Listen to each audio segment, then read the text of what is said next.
Hello, good afternoon and good evening. We have today Ben Nelson, founder of Minerva University, as our second guest on the podcast, Patterns and Stories. Welcome, Ben, to the podcast. And I was just going through the book about innovative universities, and there is a chapter dedicated to Minerva. And at the start, it mentions about the pitch you made to Larry Summers. Maybe if you could just recount a little bit from that story and where you are, how Minerva moved, developed, I think it will be good too. Sure, happy to. For those of your listeners that may not know, Minerva was built as a prototype university. University demonstrates to the rest of the world what is possible when you reimagine learning and center it on wisdom or systems thinking, as opposed to this kind of cram for the test, teach the test, pass the test, then forget everything that was on the test model that traditional universities employ. And the premise was to generate the best university in the world, best student outcomes, better than Harvard, Stanford, Oxford, Cambridge, but do it from scratch. And I think today, certainly since we've done it and proved that it's possible, and in general, because collapse in higher education has happened, and faith in higher education has happened all over the world, today it doesn't seem like such a crazy idea. 15 years ago, it was absolutely a crazy idea. Nobody believed me.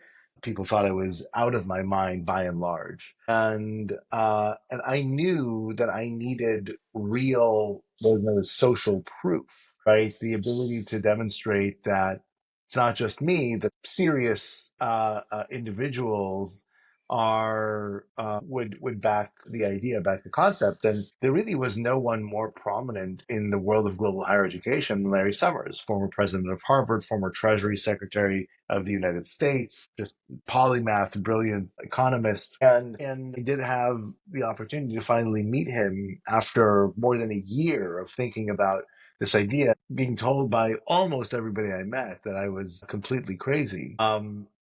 And when I met Larry, I had half an hour and he came in 15 minutes late to the meeting and it was all rushed. But he stayed for 2 hours and he finished my sentences. He immediately understood what Minerva was going to be about. And by the end of the meeting, he said, "Look, this is a great idea. It should happen." He says, "I would love to be the chair of your advisory board." And I didn't have an advisory board. It was just an idea. But it was thanks to that I could form the advisory board with Larry as the chair. I went out and was able to successfully raise the capital that was necessary to start the university. As one says, the rest is history. Luca, you want to? Yes, I've seen from some of the other podcasts you made some interesting things about the pedagogical approach. I think that I've heard that, for example, you don't have courses like one-on-one courses where you teach the basics because there is an assumption that students can use technology to find it. What are other ways in which you challenged the assumptions of traditional education and maybe you adapted it to the possibilities of today? Yeah, there are these two core fallacies that exist in the world of higher education. They largely exist in the world of education writ large, secondary and post-secondary education. And the first fallacy is that exposure to knowledge equals the acquisition of knowledge, right? And so we're perfectly happy saying, "Hey, here's Biology 101. The textbook is this thick. Read the entire thing over the course of 15 weeks. We'll administer a final exam, maybe a midterm. You cram that information in your head. You're able to retain it just enough to pass the exam, and now you know it." Well, you don't know it, right? We all know, we all took biology in high school, chemistry, physics. Almost anybody listening to this podcast who then didn't go on to further study in those fields couldn't pass a high school biology test today.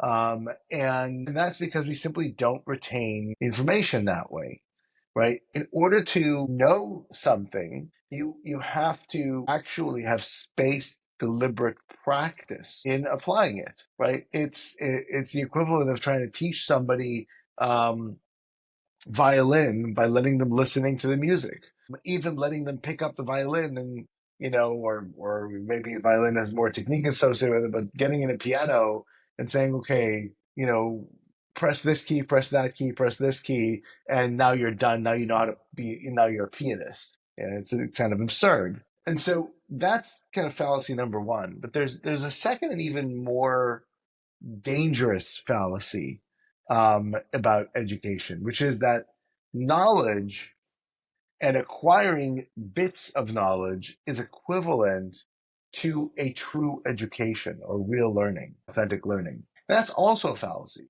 because acquiring knowledge is not the same as the ability to use or deploy that knowledge, right? Know intellectually the difference between correlation and causation. You can study the concept, you can remember it, you can apply it a few times, and it's not a very difficult concept to know. It's really difficult to go around life and encounter all of these correlative events and understand that they may or may not be causal.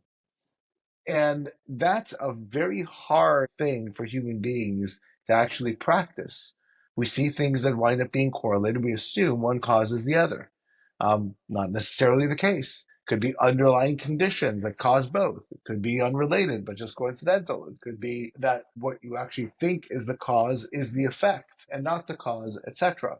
And so there's all sorts of these types of things where you can, quote unquote, know something, but you don't know when to deploy it. And that's, again, if you want to use the piano example, you could learn to play chopsticks on the piano, very different than being able to do jazz and classical music, very different than being able to do rock and roll, very different than being able to do a slow emotional piece versus one that is very fast and technical, one that requires a certain level of humor versus a certain level of seriousness, not to mention as the keyboard itself switches, right? Acoustic versus electronic, having various manufacturers, different timbre, and how to manage that sound. So there's a recontextualization, even in piano playing. Whereas if you think about life and the infinite possibilities of applying the various tools that you learn, the imperative to learn knowledge in an applicable way, what we refer to in psychology as far transfer, in a transferable way, is really at the heart of what a real education is. And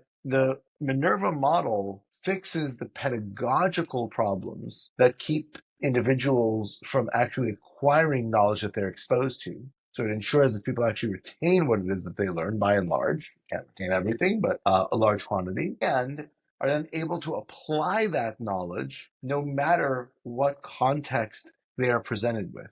Basically, that they're learning in a transferable way. And so those two areas are perhaps the biggest ways in which we challenged the orthodoxy of what an education is all about. One thing unique, I think there is no kind of comparable kind of institution like that. So the students in the Minerva, for the degree program, they study in 7 cities. What has been the experience, and how did you manage during COVID? What are the lessons that from this approach, living in cities, and kind of what is the lesson of it, or what you could learn from it for the traditional universities or traditional education institutions? Sure. So, I mentioned the big difference in the university that we built on the what. And that's true of all Minerva programs. You now build programs at other universities as well. The how had a number of components, but one of the components that you mentioned is this concept of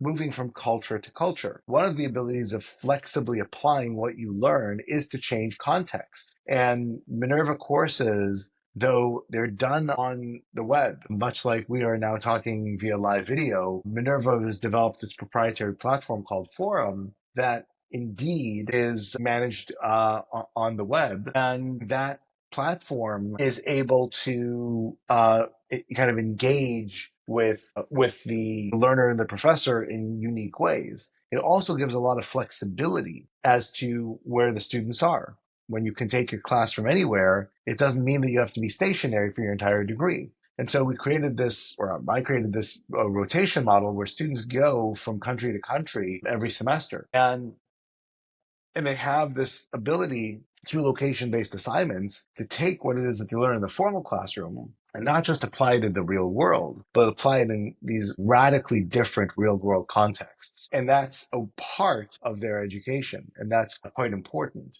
Now, we know because they spend their first year in San Francisco that it is the systems thinking, the foundation that they learn in that first year, which is the biggest delta in their learning. So the global rotation is useful, but it is certainly not necessary for human development. It improves. You can do a large bulk of the knowledge acquisition staying stationary, but you must find other ways of recontextualization.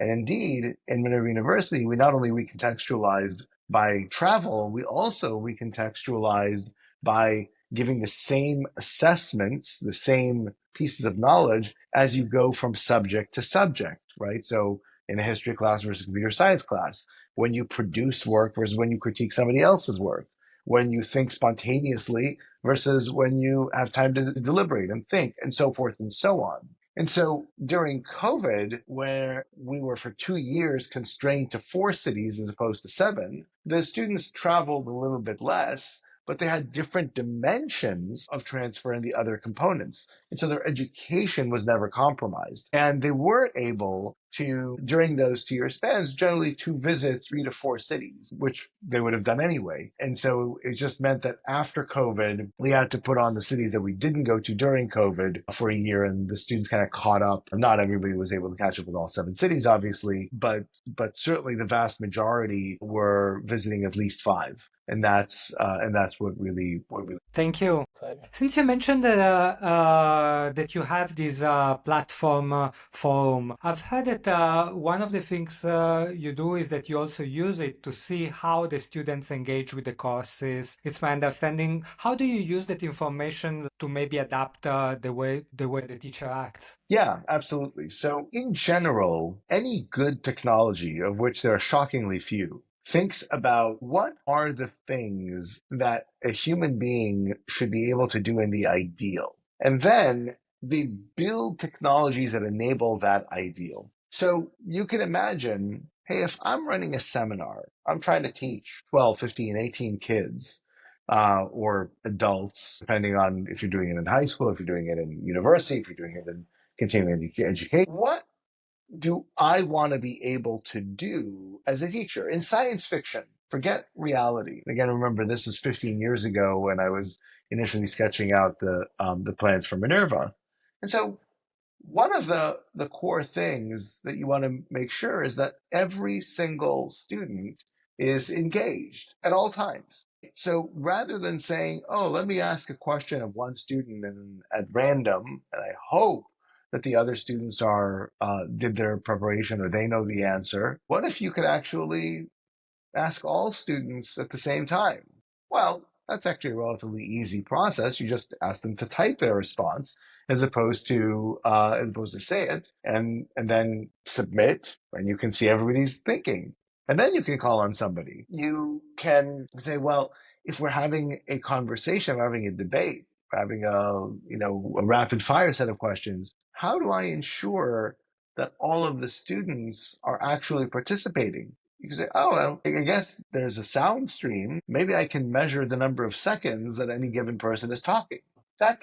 You can build a technology that would do that, right? And so forth and so on, right? And so what you do is you wind up tooling the digital learning environment to give the professor, if you will, bionic powers, the ability to really understand and look into what everybody is doing. And that is the real value of what it is that we've put together. So that to me is how you build great technology, right? That you don't say, here's a piece of technology, what do I do with it? You say, no, what is the future state that I want to get to? And then how do I build technologies to allow us to get to that state?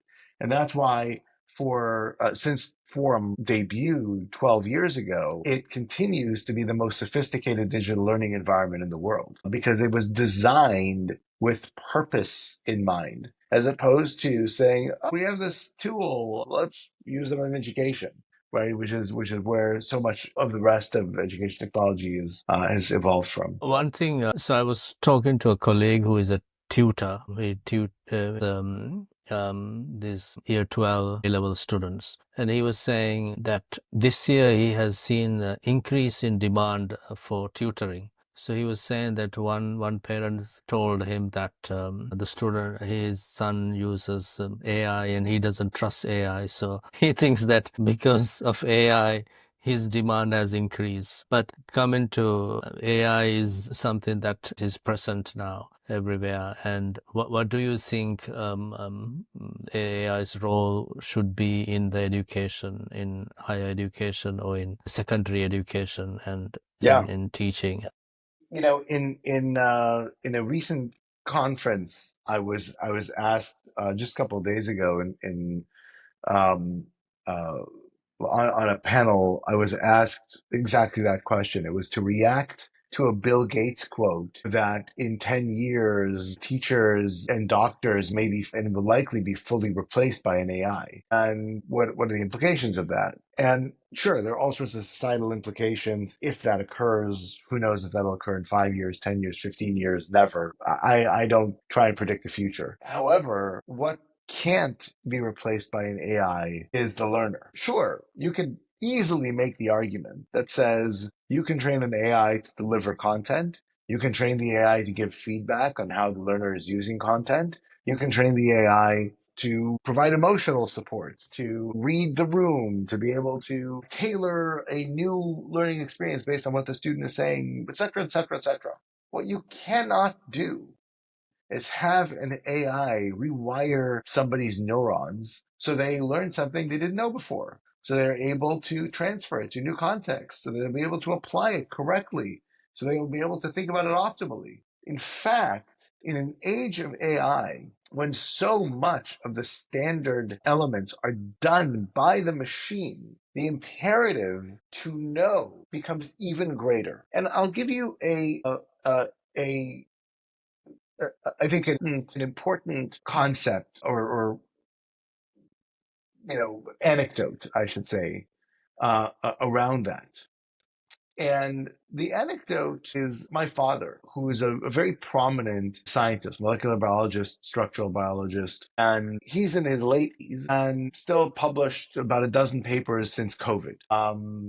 Is extraordinarily active and has been able to, with an extraordinarily limited budget, with one technician, one postdoc, or one doctoral student, or one master's student, at any given time, beat labs on the same research endeavor that have a fleet, 20 postdocs, dozens of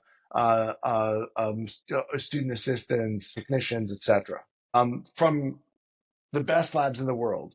Why? When my father learned science was far more integrated. The field of molecular biology barely existed.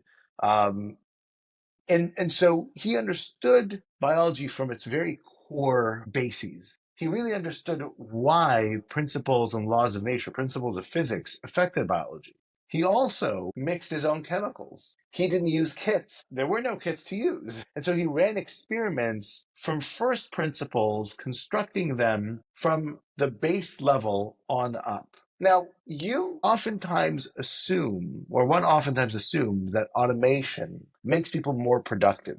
But that's not true when it comes to knowledge, right? It's true that if the kit existed for the particular experiments that my father was doing, right, then yeah, it would be faster than mixing the chemicals themselves. But the reality is that you have no idea which kit to use for what experiment.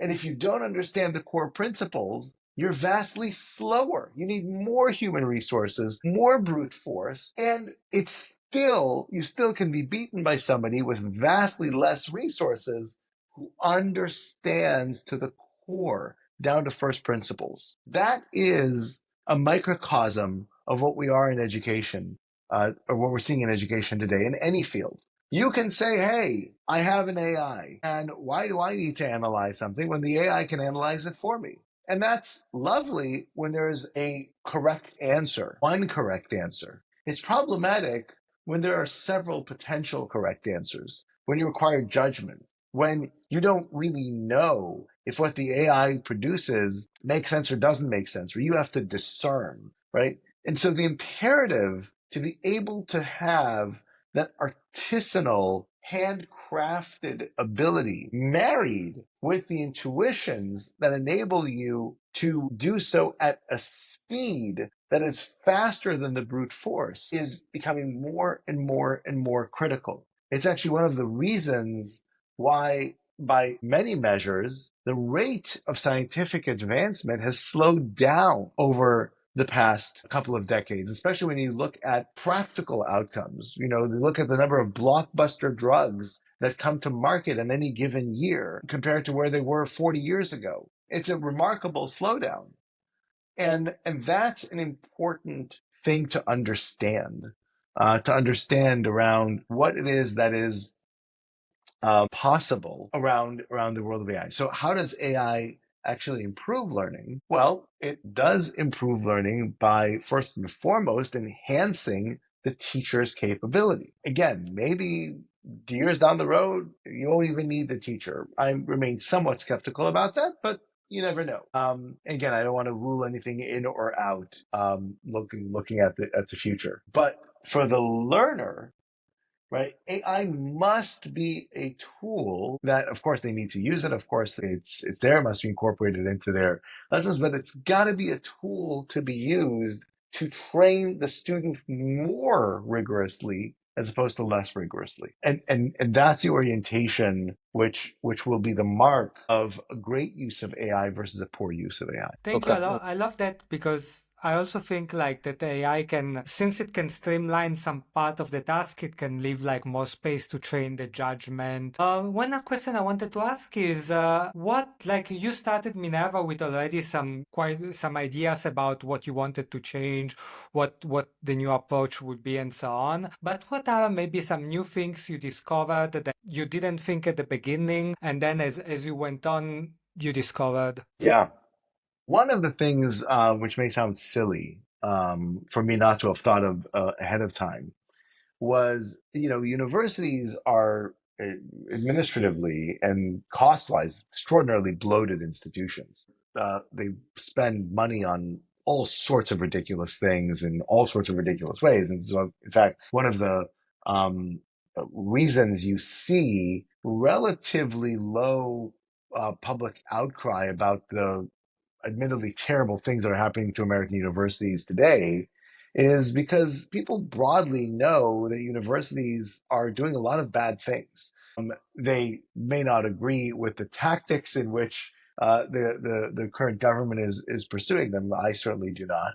But it is hard to defend the practices of the institutions by and large. They do require vast reforms. And one of those reforms was just being more cost efficient. And indeed, when you look at, when I built Minerva initially, we were able to be a much more streamlined and cost-effective university. Having said that, the price of a hands-on personalized education, especially when you live together, just the cost of being alive, is really substantial. And this idea of learning in physical community when you are not from that community, meaning when you don't have a home to go to, is a prohibitively expensive endeavor. And I was, I think living in the United States, living in San Francisco, and saying, oh, look at all the money that I've saved students. I take a degree that at the time cost $250,000, and look at how I can chop that in more than half, and look at how much money I'm saving. Wow, for the learner, that's amazing. What I didn't realize is that whether or not you're spending $100,000 or $120,000 or versus $240,000 a year, or for the degree, for 98%, 97% of the human population, you might as well tell them they'll be paying you $100 million. These are both astronomical numbers that have no bearing to the reality of their circumstance. And so I think the thing that I really dramatically underappreciated was how challenging, and this is why, Minerva University over the years have had to raise so much money to allow anybody that had the merit to be accepted into Minerva University to be able to afford and participate, simply because the costs of living together in a planned community in some of the world's greatest cities was just too high in order to be able to make it effective for the students. And so that to me is still one of those unsolved dilemmas. How do you provide the richness of an in-person learning experience to a diverse student body? To a student body that doesn't all come from the same city or doesn't all come from the same location, how can you crack that problem and ensure that students have the ability to experience the world in its richness, experience their colleagues in their varied backgrounds, while not making it cost prohibitive and therefore limiting the number of people to benefit from it? One thing, Minerva University is a degree program, and as you have progressed, you have now developed these downstream or higher secondary kind of. What was the reason for that, and what do you think is the value added from the baccalaureate or the diploma program that you have? Yeah, so we built a high school program specifically to address some of these earlier issues that we just talked about regarding access. At the university level, one could make the argument that the ideal experience is certainly to leave home, to be in residence, to live together with students, despite the fact the majority of students around the world don't leave home for university. They actually commute to their university. And so it's certainly not a given that is the case. High school, on the other hand, is very much flipped. There is a tiny fraction of learners that leave their home to go to high school, to boarding school. The vast majority um, of high school students around the world, and we're talking about well into the 90s, live at home and then commute to school. And so the idea of bringing systems thinking to that audience can be done in a fraction of the cost, right? So whereas a university degree that has a residential component that is robust, etc., is very hard to deliver for under $100,000 a year. To transform a high school education, much of which is paid for by the taxpayer, by government sector. I'm not suggesting that there's no underlying cost to it, but to transform it into a Minerva quality systems thinking education costs less than $1,000 a year per student. That's a 99+% differential in cost. And so it's extraordinarily compelling to be able to bring that quality of an education to that many potential students at a much lower cost. We've developed the Minerva Baccalaureate over the past few years.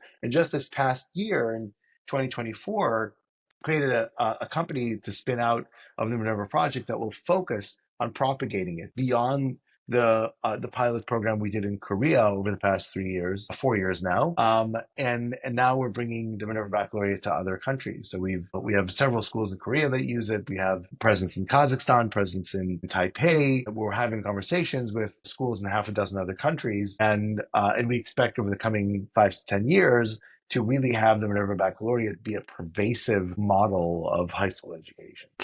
Ben, can you expand a little bit on how different it is compared to the IB program or the Cambridge A level? Sure. So high school programs of any certifiable size, the International Baccalaureate, the Cambridge A level, the American Advanced Placement exam, you could, put 2 of 3 of those out of business and the world wouldn't notice at all because they're the exact same program. There's no difference between them whatsoever. You study a subject matter. At the end of some period of study, you sit for a centrally administered test for which you cram and you pass the test. You got a certain setting of, number grade, letter grade, whatever the mechanism is, and you proceed to forget everything you took on the test. That is not an education. These are anti-educational systems that the vast majority of humanity goes through. And again, we all know this. We all know that when we think back to our high school education, and it's not when we're as old as maybe the three of us are, but people in their 20s cannot remember what it is that they learned in high school. By the end of summer, after your last year in high school, a typical high school student has forgotten 60% of what they've learned in 3 months, right? So it is an outrageous, colossal failure. And it's documented to be a colossal failure. And yet these quote unquote nonprofits generate hundreds of millions of dollars of profit. They don't pay taxes in any of their jurisdictions. And they are continuously dismantling the ability for us to educate our students in our schooling environments. The Minerva Baccalaureate is the antithesis to that model. The Minerva Baccalaureate uses the concept of measuring the breadth of application of knowledge as the indicator of true learning. So for the first time, your assessment regimen is connected with what you're actually able to do consistently and across context with what it is that you've learned. And so what that means is that it is not based on summative tests. It is based on continuous feedback year after year on the same pieces of knowledge, the same cognitive tools that you then apply to different subject matter, to your math studies, to your science studies, to your language arts studies, to your history and social studies, to your own personal growth, to your academic work, to your project work, to the work that you create yourself, to the work that you evaluate that others have created, to work that or to assessments around how you think on your feet, to versus assessments to how you think when you've got some real time to put something together, to evaluate when you're asked to apply something versus when you're not asked but expected to. And the Minerva Baccalaureate provides a true index, a true view of the student by having multiple individuals and now even AI-generated assessments all contribute to develop a profile of the learner over multiple years. And so it is a radical shift in the assessment, a radical shift in outcomes, which necessitates a curricular reform, which also necessitates pedagogical reform to ensure that the students are actually learning. And so the outcomes of the Minerva Baccalaureate provide by far the finest high school education in the world. And that's what we are now taking to the learners all over the planet. Then you worked with a lot of new universities that are coming up, especially in the emerging countries. What are the trends do you see emerging globally that excite you? Or where do you see the trends? So is there any difference between, say, in emerging countries or in the Gulf or in Latin America or even in Europe? Or what do you see the trends? Is this change, is it happening? Or how do you see the vibe? Is the vibe changing kind of? It's an excellent question. And the reality is that we have all known individually that the emperor has no clothes for decades. No one is under the illusion that what they do day to day, their job, their efficacy, they learned in university or in high school. We all know that those are certifications that we needed because they were some kind of signal. Sure, we may have learned bits of information. Sure, we had a great time. We made friends. Sure, we had opportunities for internships. We did some interesting research. Maybe we built some things that were great, gave us some training. But by and large, we know that the classes that we took could have been achieved by watching the videotape, right? And we wouldn't have been worse off or significantly worse off. And so the difference is that finally, certainly after decades of this occurring, certainly after 15 years of us shouting at the top of rooftops all over the world that the emperor has no clothes, we're finally talking about it out loud. We're finally admitting that there is a deep rot at the core of secondary and post-secondary education, and that the only way to address it isn't by incremental tools for the teachers and professors that are stuck in the system, right, that don't have the ability to traverse the problems, the institutional problems that the system has. And not by admonishing the administrators that are similarly incapable of fixing what is the large systematic problem. It is by ensuring that we are providing an ability to reform the system and therefore uplift teachers, uplift professors, uplift university and high school administrators to actually reform. And that's the core of what we're trying to do at Minerva. Luca, you want to? Yeah, thank you, Ben. I wanted to ask one last question exactly about this last point about uplifting teachers at scale. Like, what do you see the path forward to do that, like at the scale of a nation, for example? Yeah. In some ways, national level reforms are the easiest. Again, you could imagine somebody going back to 18th century France and going to the court of Louis and saying, look, you believe that draining bad humors is the way to cure diseases. Here's the evidence. It's a sugar pill, right? It's a placebo. Sure, it works for some people, but so would giving them a sugar pill. And here is this thing called an antibiotic, right? And in most cases, the antibiotic will be 3 times more effective at curing a bacterial infection than this placebo is. In the court of the kings of France, that would, I mean, if you were to convince the court, the process of bloodletting would have been extinct pretty quickly. In fact, when penicillin and antibiotics were discovered, their rollout was very fast. When vaccinations were discovered, the concept of inoculation was very quickly widespread. We know what works in education. There's no mystery as to what works in education. And because of that, governments that would abandon these absurd subject matter tests, right, that would instead incorporate authentic assessments, right, could easily scale that to every school, to every university in their country. The Minerva Baccalaureate, for example, is ready and willing to have any government in the world adopt it or a version of it that we can work with them on. Takes the boldness to say that the emperor has no clothes out loud and then to do something about it. And one final question on my side. We ask our guests on the podcast about recommendation on books to understand the education issue.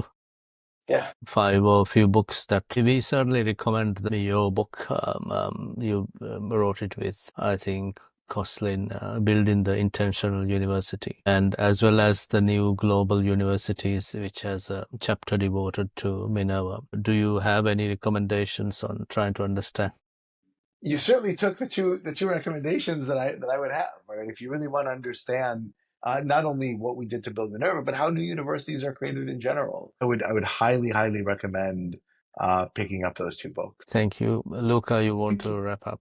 Yeah, thank you so much, Ben. It's been incredibly instructive, and I really believe, like, not just in Minerva, but I also believe that there is a big need for reform. It's such an opportunity cost and waste right now, and I don't know if people see how much better could be the world if we took education more seriously. So thank you very much. It was really great, and thank you for giving your precious time. Thank you, Ben. Thank you for having me.